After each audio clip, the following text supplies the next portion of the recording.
April of last year. And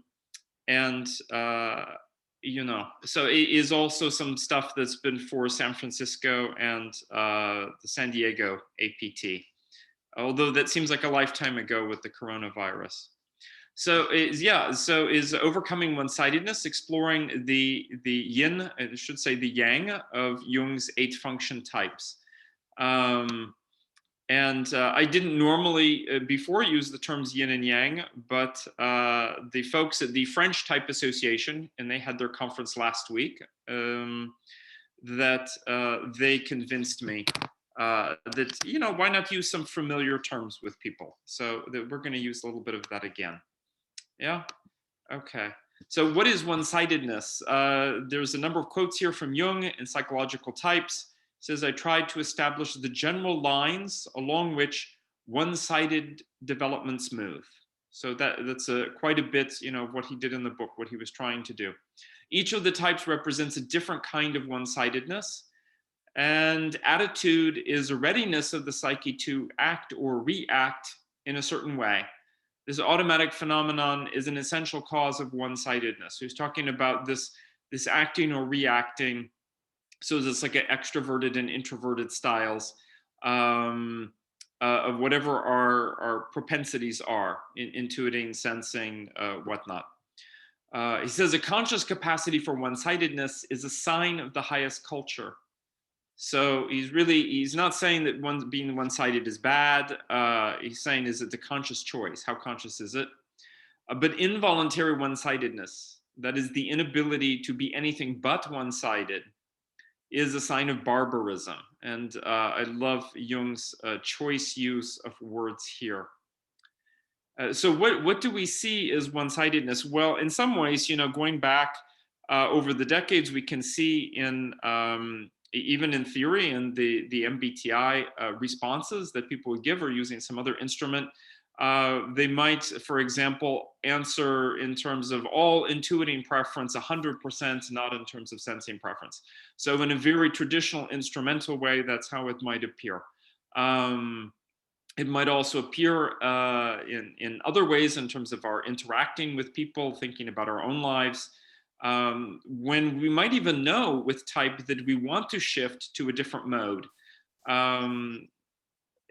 For example, in the times, again, before COVID, when I was taking acting class, I needed to really ask myself before I would go through the door of the class every Friday, how do I feel? And this was really important because if I had feelings which were unacknowledged and unmanaged, then those would immediately get in the way of any of the work that I was doing in the class. And I knew type-wise I needed to do this, and I just knew instructionally this was asked of us. And yet I found this quite difficult to do at times. I really needed to sit for 10 or 15 minutes after I arrived in the class and really say, I'm never going first, because it takes time for me to sort my emotions. So there was a capacity, but not always there. We also know in the nervous system, we have this fight or flight response. And when that's active, it really can make people focused on what it is that they're fleeing from or what it is that they're fighting. And that ironically, it restricts perception and judgment. That the person ends up in sort of a rigid mode that is obviously necessary for survival, if we would not have developed that way, but can really restrict us. And when we live in an environment where we're approached with media every day potentially that is designed to get us to return, so people in a fight or flight response with fear and anger, or maybe we're in a work environment that is stimulating that, or we're always just late for this and I need to get to that, and the stack of projects and the things on the to-do list, that people can remain in this fight or flight response every day. And so this is something that we're aware of is measurable in the nervous system. And I'm going to talk about that towards the end, like how is it that we can actually measure our one-sidedness each day as represented in the nervous system. Also shows in social and the political sphere as psychological projection. And Jung talked about this. I have a reference here, page 363 of Collected Works 14. That Jung was quite adamant that not only do our one-sided tendencies, our biases, and that project it into the political sphere, but we're actually completely, even, as best as we might try, largely unaware of those projections because they'll seem very reasonable to us. I am going to actually go one step further than these things which Jung proposed and which we're all sort of aware of, in terms of, say, type preferences. We have a sense maybe a person is very strongly thinking versus feeling, whatever it is. And I'm going to discuss a little level deeper that maybe we're one-sided with the use of our own preferred functions. That if we have a preference for, say, intuiting and thinking, that our use of intuiting may itself be one-sided, and thinking and sensing and feeling the same. And that there's some hope actually that is fairly easy maybe to overcome this if we're aware of it, but it does require being aware of it.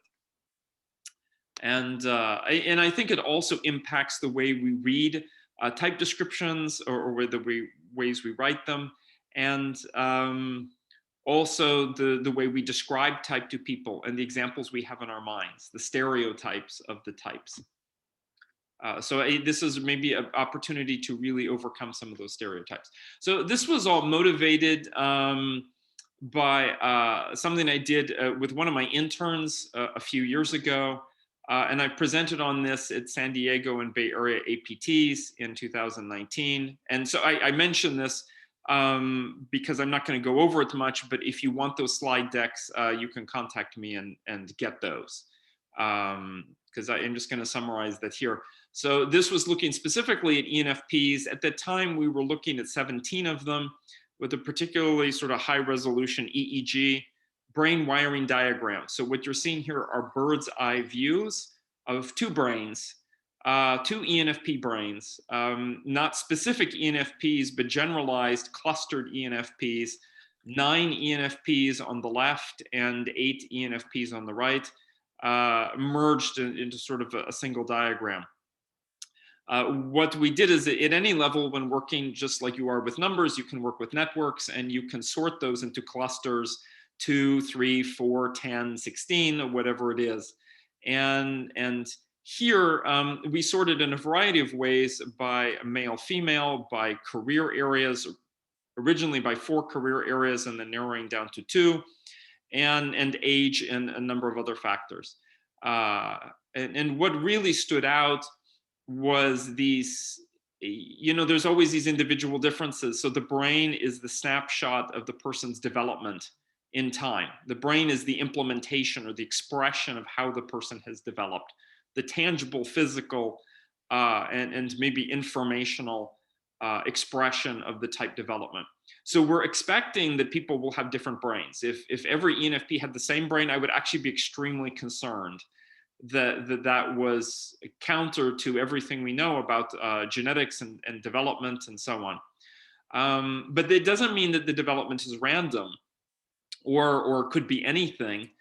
To the contrary, we found 2 pretty clear clusters that these brain wiring diagrams could be more like the one on the left, hard science in the business majors and careers, and then the one on the right, which is more soft science, social service, and the arts and humanities. And so there were these 2 patterns. And if you look carefully, they do have quite a number of similarities. It's a matter of emphasis.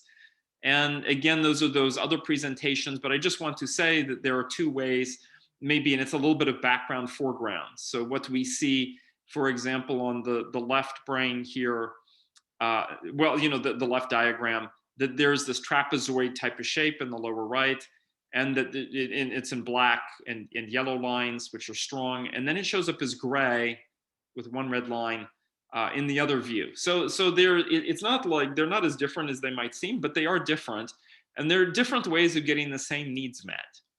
And that's how I'll summarize it. Different ways of getting the same psychological needs met. And which is sort of makes sense because they're in different career areas and they practice those careers every day. So what else how would I might describe these? So I use the terms quite a bit analytic and holistic because those are taken from the used in neuroscience.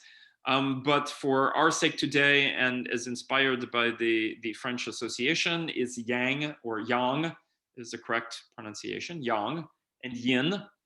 And so what do these mean? So this Yang, or analytic style, it's the one on the left before, is a more active, focused, and fixed. And it appears more often in people with a background in business, law, science, technology, and among youth. So that's aged cohort 15 to 25, more likely to be male. The sex difference disappears later in career, overrides it, but it does seem to be relevant. And it makes sense for young people. There's, the hormonal effect, there's socialization, multiple things coming in, but then the career overrides that for many people, statistically. Then there's this other holistic or yin style, more receptive, more diffuse, more yielding, or sort of adjectives to help describe what it is that we're seeing. And again, you can go back and look at those previous slide decks to like really break it down for ENFP. Or if you're on LinkedIn, you may find my article on INTJ, which I also did. This appears more often in the arts, the humanities, or social service, and among youth is more likely to be female, age of 15 to 25. And these differences show in the brain, in brain wiring, the long-term habits, and that brain wiring tends to have a reliability of 2 years. So it is something that changes. And I myself, having tracked myself now over 10 years, my own brain has changed somewhat. And maybe that's not, it's not a surprise. So we're looking at a developmental dimension here, which is great news, because then that means we can do something with it. To give an everyday analogy, imagine driving a car. You keep up two kinds of attention. So we're just talking about two ways to say do perceiving. One kind of is focused, such as looking for specific signage as part of following directions to a set destination.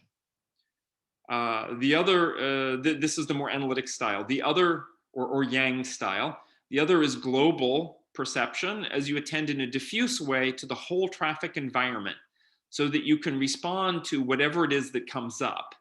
And you're not necessarily concerned in that way about the destination. And we all do both of these styles, but we usually have some kind of bias depending on the context and maybe the way our brains work.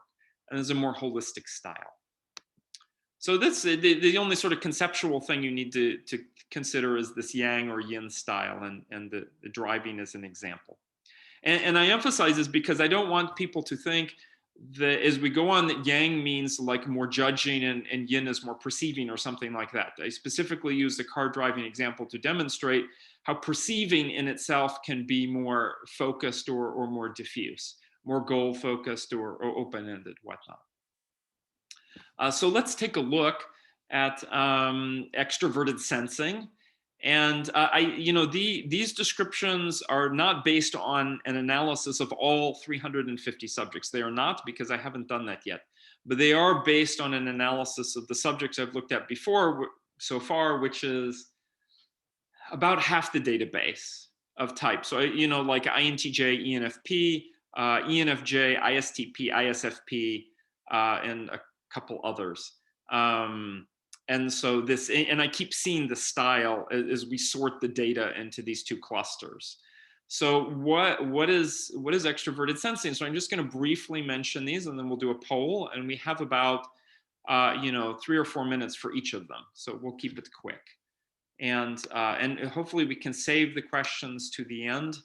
And folks do know, yes, this is being recorded.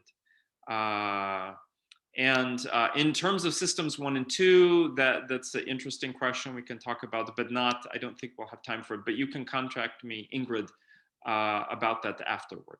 Yeah. So ways that we might portray sensing. I think this is really important, especially with extroverted sensing. And I've been seeing this, not only is this known in the history of type, that sensing tended to be presented in this very passive way. Which didn't jive with my own experience of ESFPs and ESTPs that I knew who seemed quite active. But they're also, I found by polling people within the type community, like you all here, and as we did with the French one and In other folks, there's a bias that probably also is affecting how we present, especially extroverted sensing, but all of them. So one style is, we're going to talk about the Yang style, is a more physically active, moving others. I'm going to say aggressive. Now, aggressive doesn't necessarily mean physically aggressive. It can mean something like an aggressive sales campaign, not holding back, not hesitant, tackling problems directly, alert for relevant data, courting danger.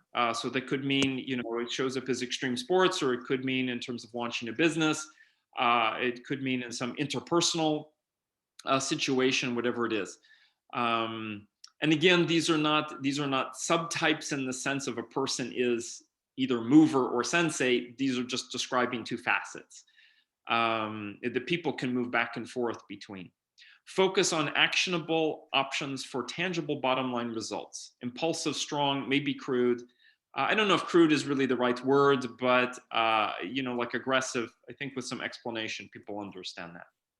Then the sensate is more the Yin style, absorbing sensory experiences, enjoying life's pleasures. So it's like, oh, here's some delicious dessert. I wasn't even thinking of dessert, but this looks amazing. And then smelling it and getting excited about it. Trusting the rich sensory data. This is not with reference to the past. Notice that nothing here refers to the past or memory, something like that. It's just about what's fun, what stimulates the senses, while also being relaxing, attending to others' motion and getting in sync with them. Is a more sensual style. So instead of sensate, we could even say sensual, but that seems like a little over the top, especially for a business setting. Appreciating beauty. So it's artistic, it's graceful, it's inviting. And this is the kind of person who is maybe becomes an artist or a musician or something like that. So there's this immersion in the sensory experience and is a little bit more passive. So how about we do the poll now? And there's no right answer for this. It can be either or, although I usually ask people when we have time to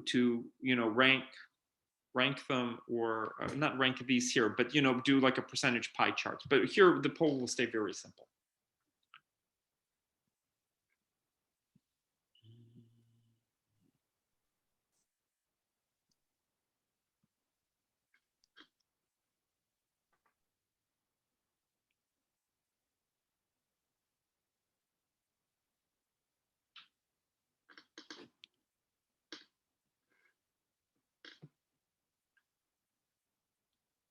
Okay, 75% of people have voted, nearly there.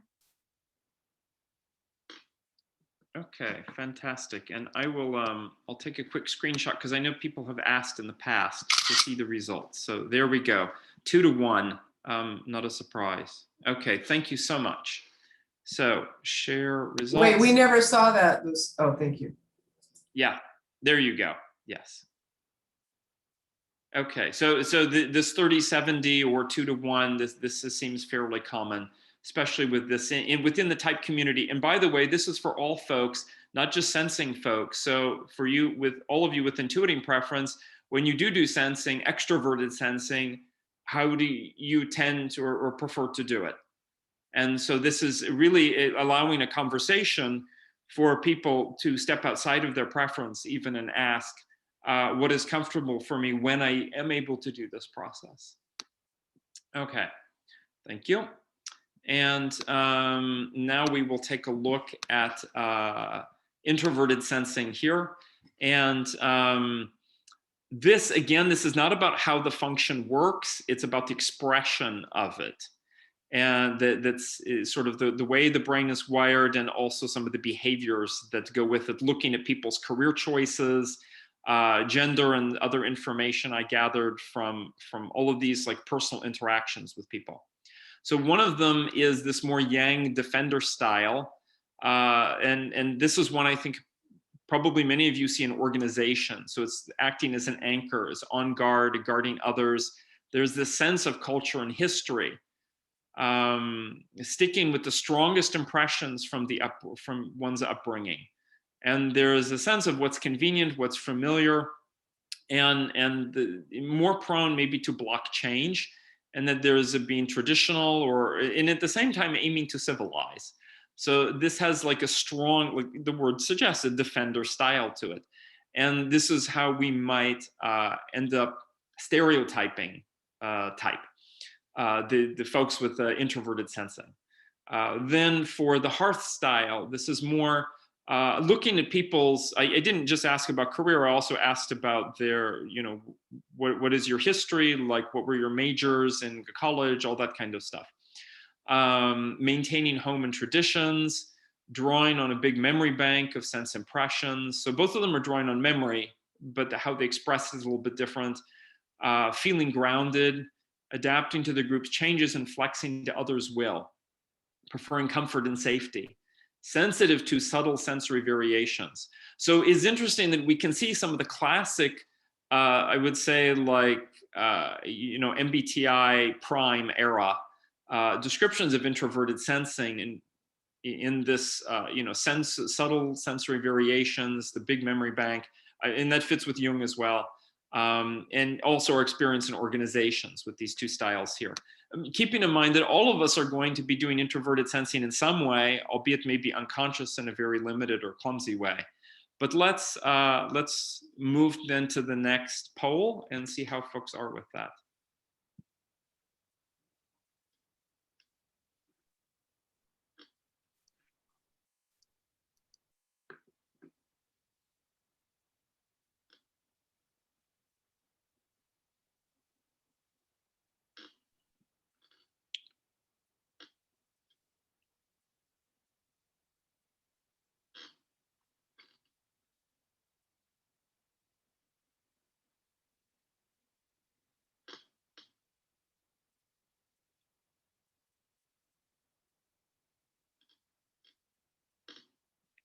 Okay, I think that, oh no, we're still getting a few. Wonderful. Okay. And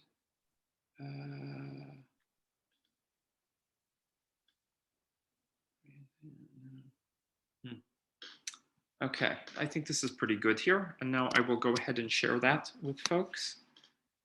And here we go. We get, we are getting another 2-to-1 ratio. Okay. So knowing that this is what's going on in the room, regardless of the type preferences for you individually. What is it that probably we get along with if it's outside of our type preferences? Okay, wonderful. Thank you. Okay, now what about, intuiting? I mean, we want to know about that, right? For sure. I imagine there's some excitement around there. I feel this is particularly important, and something to mention as we go along. This is not necessarily related to, say, like if we look at this here, we might think defender is STJ and hearth is SFJ. I really want to emphasize the data does not support that. Does not support that. Those are stereotypes.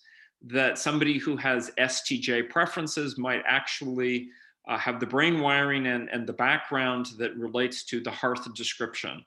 That the career choice and gender are what are, and culture are what are driving this, rather than secondary functions that are involved. I'm sure the secondary functions do have some influence, but it wasn't strong enough to show up as like the main thing. So just want to emphasize that, especially when we get to this one here, because we might think that the marketer is more NTP and the catalyst is NFP, but again, that's not the case. The marketer style, putting on a show, it's when the extroverted intuiting is showy, it's active, it's pitching, juggling many ideas, is trusting quality over quantity, in search of advantages or gains, recruiting others, and relying upon strong energy of ideas to shift situations to one's liking. So it's, in other words, bringing a lot of energy to the stage, and courting uncertainty for progress. That's more like an interview element of it, but I see it in this brainstorming mode that people show.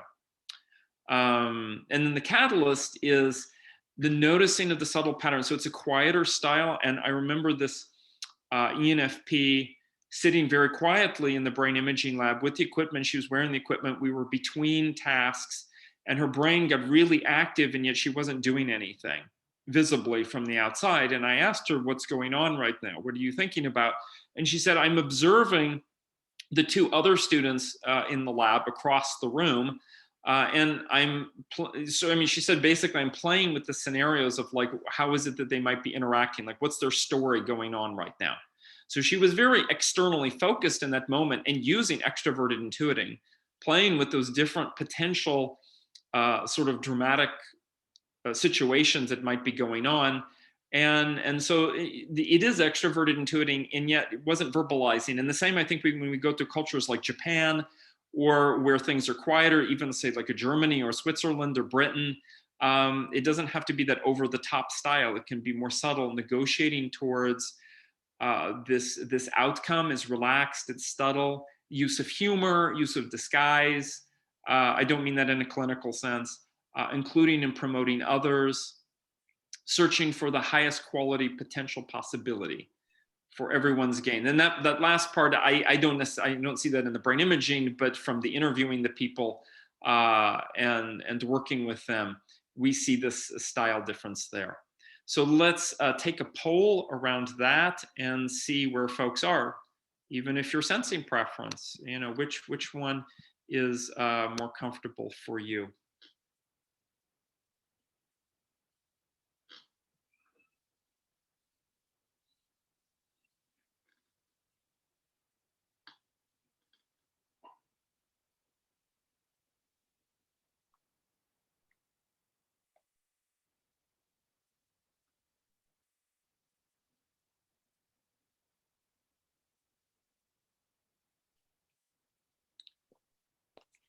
Okay, I think that's pretty good. There we go. I will take a little snapshot and compare.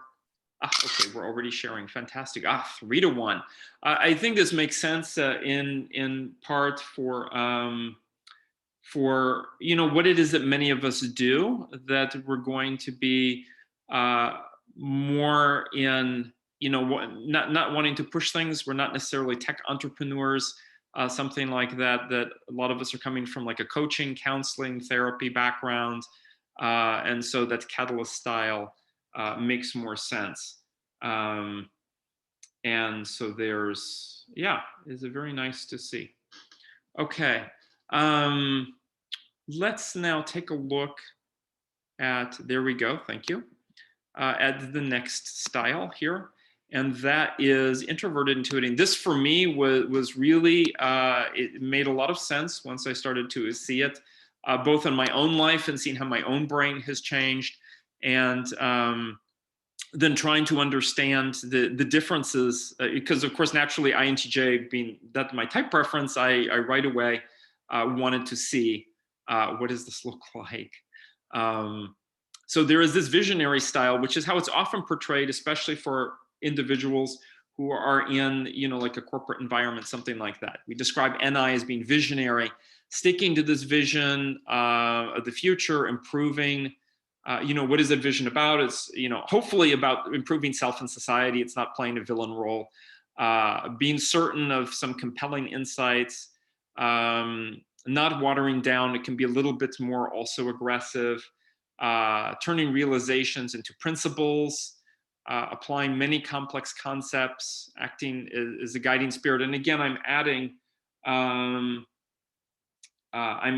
some element here, from the interviews and from my experience with type, and interpreting what it is that's going on, seeing like what's generally like a more linear left brain kind of style, with this visionary one, still sort of like actually having that thinking into the future and regions involved with that.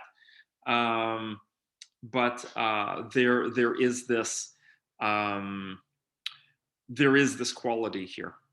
And then the oracle style is holding likely many interrelated insights. NI doesn't have to be focused on like one big, huge thing and driving towards that. Connecting to many facets of the archetypal world. So this is a more Jungian experience of NI, open to transformation, responding to others' questions. We see this in the history sort of mediumship and whatnot.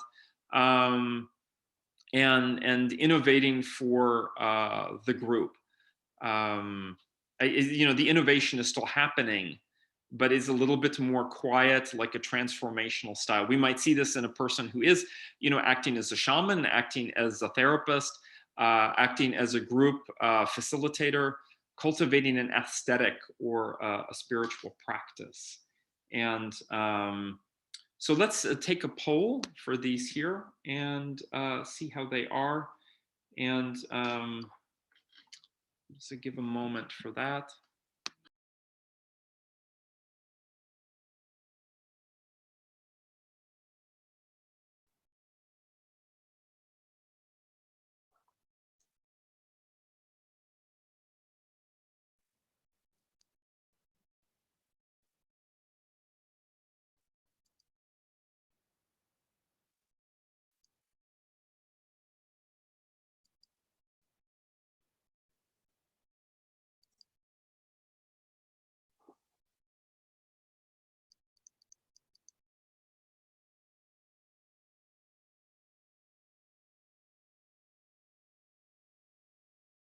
You're muted, Dario.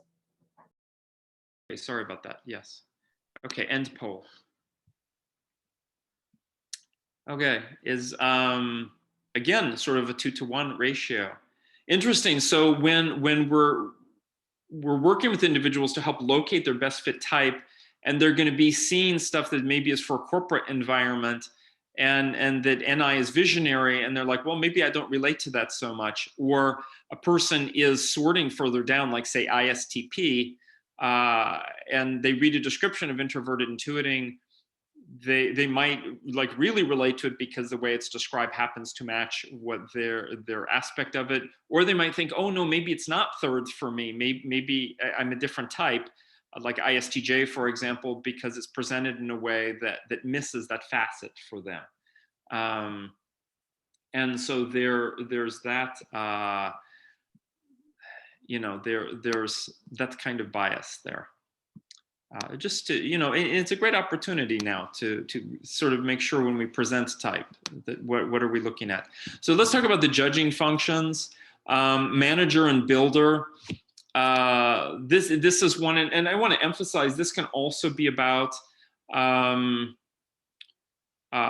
context. Is not that we lack the skill. If this is, say, as ENTJ or ISTJ or whatnot, ISTJ, who happens to be in a manager role for a while, will learn the manager skills fairly quickly. That will come naturally, and they'll have that facet, but maybe they don't have that opportunity. So opportunity can also drive, of course, like what career we can do, access to things, whether or not people feel the opportunity to be included in something, that will come up. So his manager style is the one that has like that, this is particularly analytical left brain, front of the brain style, speaking logically, confidently, applying business mindset to affairs, managing and driving others to get things done, putting speed and profit, really high up. I often see this in actually very low brain activity in a person, because they're really just a few regions that are on constantly.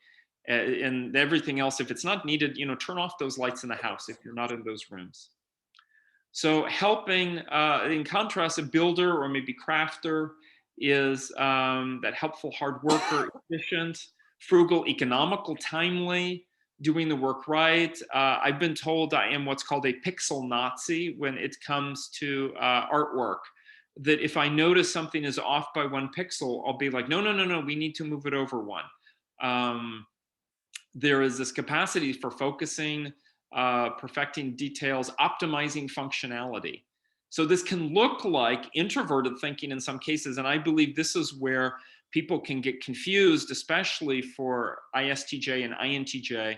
If this is their career and focus and style, say as an accountant or as an engineer, they're going to think, oh, I do a lot of introverted thinking. But actually what's going on is just a different implementation of skills, but it's still externally focused, and it still meets the definitional standards of extroverted thinking. And is that comfort with taking time in order to master the complexity of those different projects. So let's take a poll with this and to see how that is.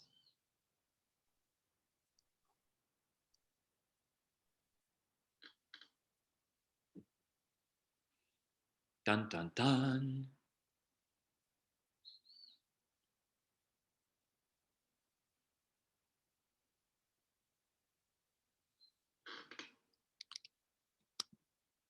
Great, great. Okay. Oh, we still have a few more. Allow those to come in. Wow, that's pretty strong. Looks like 30-70. Okay. End the poll there. The 36. So that's a pretty strong, like a 30-70, even not quite. And it sort of makes sense, you know, how many opportunities do people have to be managers, not just in a general sense, but in you know, the type sense, a functional sense, but in the specific role to have that and to be able to exercise and practice and build those skills. Okay, now we'll take a look at introverted thinking. And I really love this here. This, you know, what really took me with this is not only seeing the sort of the different TI brains wiring patterns that were there, but I went back way in time to 1996. I think it was 1996 that I was sitting at a lunch table with Linda Behrens and David Kiersey, and the contrast in style between them was really remarkable. Although David Kiersey is no longer with us now, that the thoughts, you know, the differences in their styles, especially in the last few years of David Kiersey's writing and the way he talked and so on. And I think we can recognize these. So one of them is I would like to call it an idea log, but apparently that's not English though. So ideologue is what we'll go with. So that's really having those like clear principles. And again, this is more this analytical left brain style, this Yang style. What is the most worthy framework that it can explain almost or everything? And the emphasis on defining precisely, providing logic and guidance, even when that's not asked for necessarily. So again, we see some tangent aspect with that too. Bringing order to ideas, correcting errors, poor thinking, wrong approaches. So this person is like, if they see a problem that needs solving or definition that needs correcting, there's like this what is it? The dog that won't let go, a quality to it. And then we see this other systemist style, which is much more the TI folks who have this whole brain or right brain wiring, a little bit more also towards the back of the brain, that taking multiple points of view, finding patterns in the chaos, noticing how systems scale. In other words, having an awareness that there isn't just here and now at the level we're looking at, but actually our definition, you know, does that apply to the individual, within organizations, within nature? So people, art, technology, all of those things are interrelated. And we might think here again that this is like maybe STP versus STP versus NTP or whatnot, but it just, the data doesn't support that.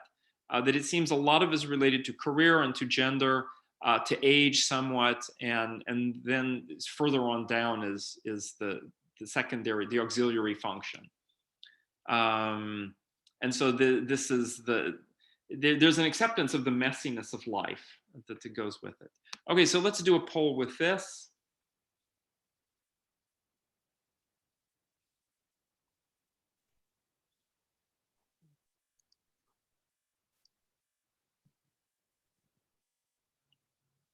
Dun, dun, dun.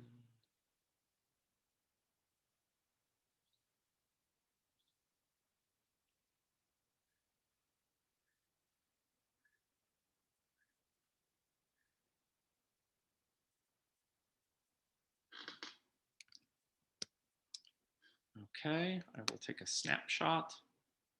Nice. Okay, and we'll end the poll. And again, a 2-to-1 ratio. So this really suggests that if we were to create a sort of, I don't want to say a type atlas, a functional atlas, of the participants in this room, or of the ones who attended the French APT session, or of the type community in general, or particular organization, we're going to see that the organization or group or whatnot as a whole has a certain way of expressing each of the functions. And that creates some polarities. I think 2 to 1 is not so extreme. If it were more like 5 to 1, certainly, then that would indicate, there's some challenges there. Okay, so let's take a look now at extroverted feeling. And this is really interesting to see too, as I looked at the data for ENFJ is one of the earliest ones that I did. It was in the first 3 with INTJ and ENFP, and seeing these like different styles, which I call here shepherd and host. And I'll start with the host first. This enjoying, supporting community, family, and friends. So this person is more, they're not like in a job role or a career position where they're doing what I say like shepherd or missionary kind of work. That this is a more relaxed, open style, more right brain, more holistic activation of the whole brain, valuing harmony with others over being right. So we see some elements of extroverted feeling in here that can also have a downside to it, because then where does the person's own needs and desires get met? Being sensitive to negative feedback, that's that T5 region in the back left part of the brain, accommodating people's many differences. So there's an accommodating quality to them. And then with the shepherd, which I might call missionary, but I didn't want to put it in like a religious or political context, is the shepherd is also a wonderful one too, because they're lost sheep and the sheep need managing. And so this is really highlighting the active organizing quality of extroverted feeling. And this organizing is more explicit and it's around values. So announcing the values. So these people are more front of the brain, more left hemisphere, and there's this prescriptive quality. Joining the group, actively working to fix relationships. So there's this inspirational quality. Oftentimes these people have a leadership position within their organization. And there's this inspirational orator. And they're also making sacrifices and asking others to sacrifice and being aware of needs of others in the group and helping to meet those. And so there's this, and I think, again, this is actually a function where maybe this is acknowledged in the type literature fairly often. There are these two sort of different sides to it. And it's nice to see those. And for those of you who prefer extroverted feeling, just like with the other ones, you probably have an awareness, yes, I do both. And then the question is, what context do I do them in? Or maybe my context has been really pushing me to do something. And then how do we reclaim balance? So the imbalance is not, the bias is not necessarily in the person. It can be in the life circumstances. So let's take a poll for this.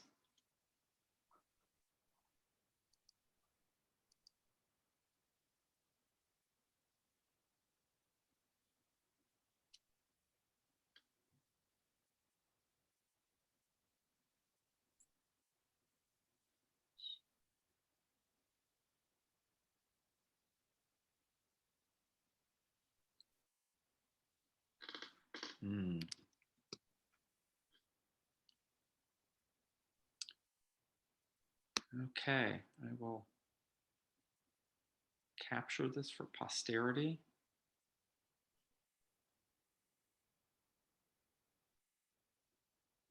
Okay, end the poll.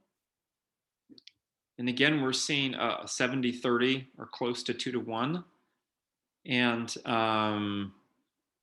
interesting how this shows up. One thing I wondered in looking at this and some of the others, the yin and yang styles, were these related to directing and informing styles?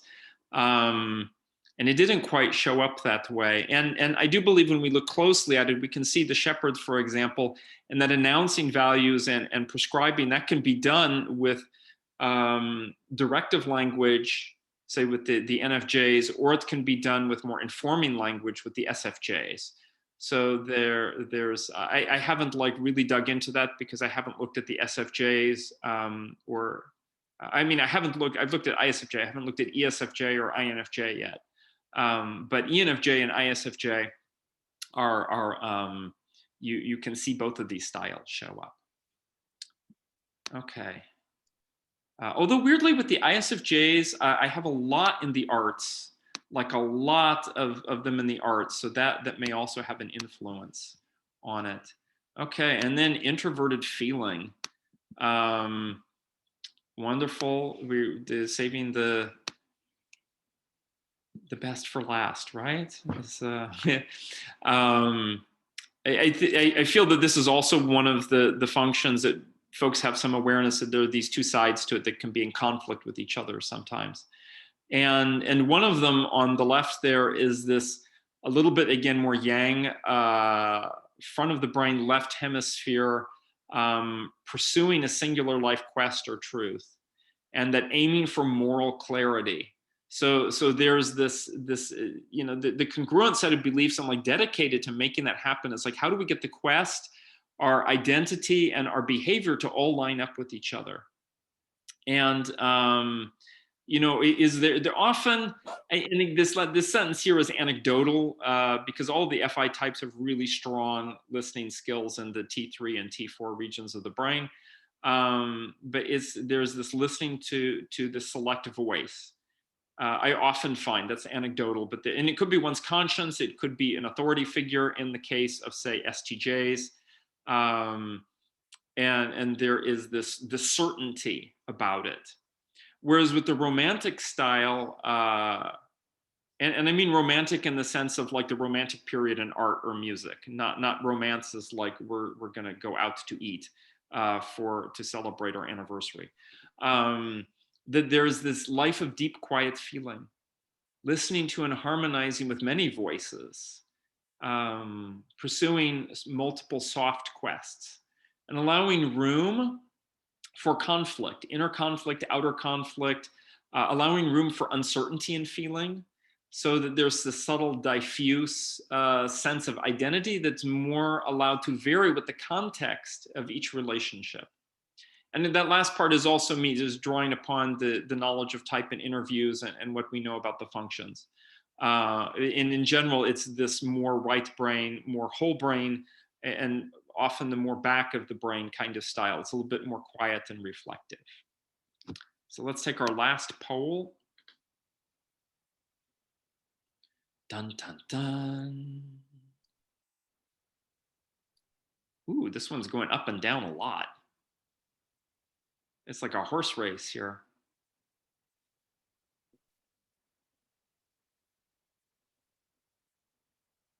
Romantic is in the lead, but Quester is just a leg behind. And again, you can answer this regardless of your own type preferences, even if you think you might be quite different, say like, you know, ESTP or INTP. Which one of these do you relate to more when you do find this function coming up in a positive way? Generally, not necessarily though, I suppose not. No. Okay, interesting. We have fewer votes for this one. I suspect it's, I am asking something really difficult here, which is to choose between them. And it's a little bit, you know, how like people are first introduced to type through the MBTI and there's forced choice. I don't normally do that with people. This is more points of discussion. And so there's this little bit, yeah, you know, if you're not sure, you can simply say which one you're doing more of now, rather than trying to be general about it. Because again, this is a developmental piece. I've also, just this past Monday and again tomorrow, I'm doing these little workshops here. They're called breakfast workshops. And we are using a handout that has all of these descriptions on it. And we're not trying to get the best fit type or even mentioning type at all in the sense of like finding or like having a type. It is more about, here, I'll capture this for here, 2 minutes. It is really more about where are our biases and preferences just in terms of the self-expression. Okay, let's take a look at this. And they're a lot closer. Not even quite 60-40. I suspect that this is for the FP folks, which are probably a fair amount. I mean, we know statistically in the type community, although I don't know in this room, that it might be a little tough, to choose between these two. When it would be nicer to have like 10 points or like a percentage pie chart, and it's like 40% this and 60% that.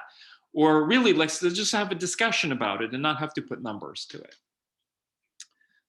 Okay, thank you. So there we have some results of not thorough, so these may be open to some revision. There are a couple of examples like the ENFP and INTJ, which are out there. I did a talk with the socionics folks with ENFJ. I know I need to get that out on LinkedIn. I'm sorry about that. All the ENFJs are waiting to see, like, what does it look like?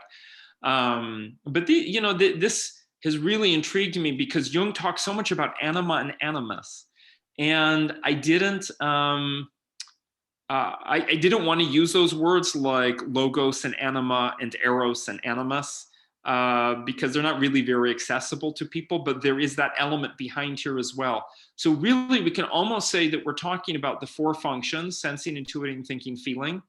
But we're sort of breaking them out into extroverted, introverted manifestation, and then logos, eros, or anima, animus manifestation. Although that manifestation turns out to not be so much about sex or gender, although it can be when people are young, but mostly about career and what the career asks of us, the broad outline of the career. And this is just a little example that we could go further. And this is for you, all you INFJs in the room. If there are two flavors of NI and two flavors of FE, then you could sort of think over the course of your life, how have you shifted back and forth between those four combinations? So visionary, host, oracle, shepherd, and so on. And I feel that this is really important because I had someone who read The Magic Diamond, where this appears in chapter 12, and as a reading for you all, you have a free copy of chapter 12 you can download to read. And he emailed me saying, thank you so much for saying this, because he said, I kept, I score sometimes as INFJ and other times as INTJ. And he said, I've been launching my own company and I feel really passionate about it. And it's in the tech sector.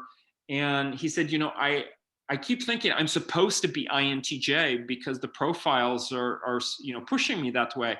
But I realized when I saw this that I am the visionary shepherd rather than the sort of stereotypical either oracle shepherd or oracle host presentation that we might see, especially on the internet.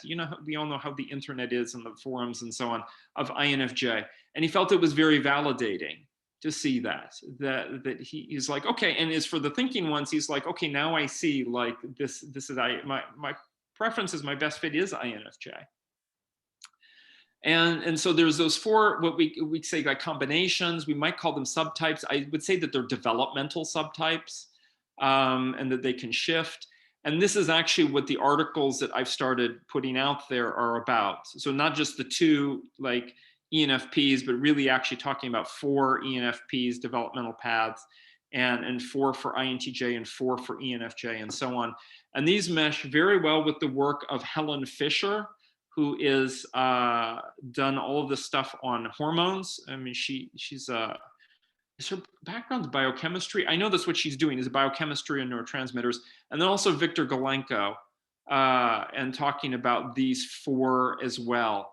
And they have a strong cultural, career, gender, and age components to them. So what we're really looking at is there's the 1/2 of type, which we know from the Minnesota Twins study is hereditable.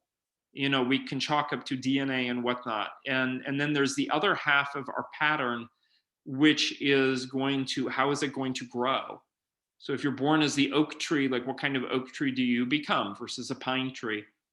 And so this is the nurture side.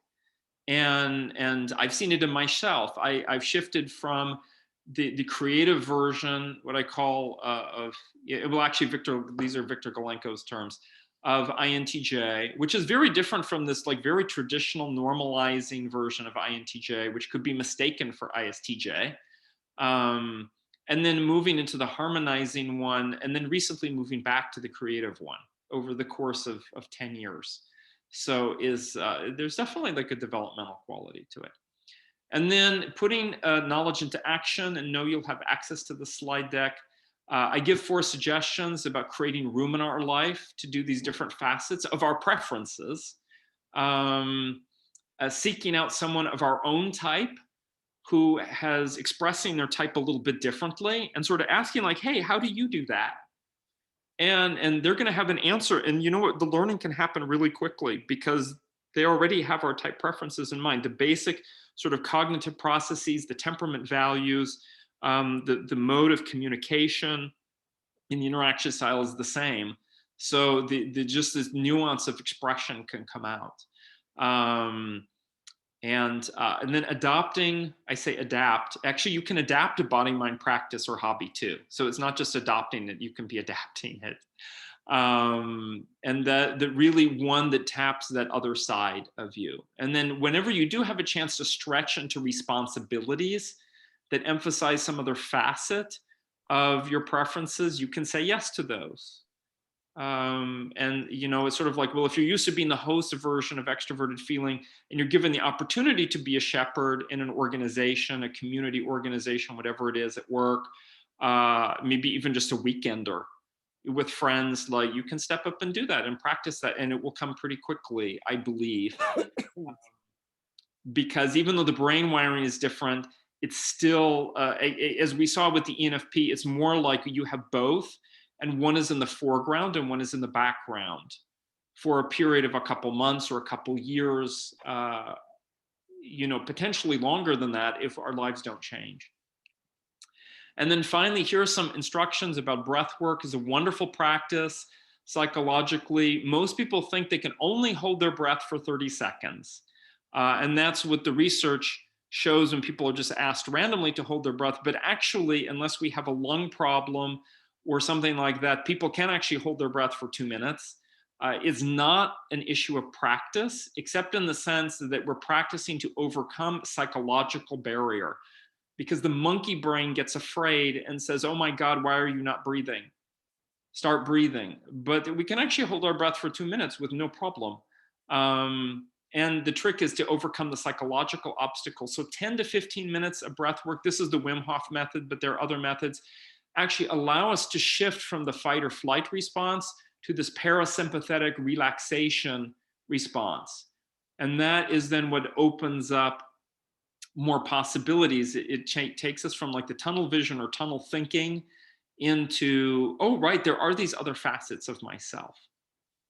And so there's, you can take a look at the slide deck later and or Google the Wim Hof. And then, you know, I always like what Jane Kesey offered years ago at a conference. What's one insight you gained today? And what's one action and or what's an action you can take today? And so just sort of think about that as we end. And unfortunately, we have run out of time for questions, and I have another session that I'm going to with another conference.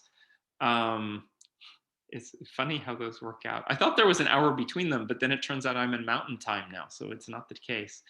But feel free to follow up with me with questions and ideas. I see there was a lot of wonderful interaction here.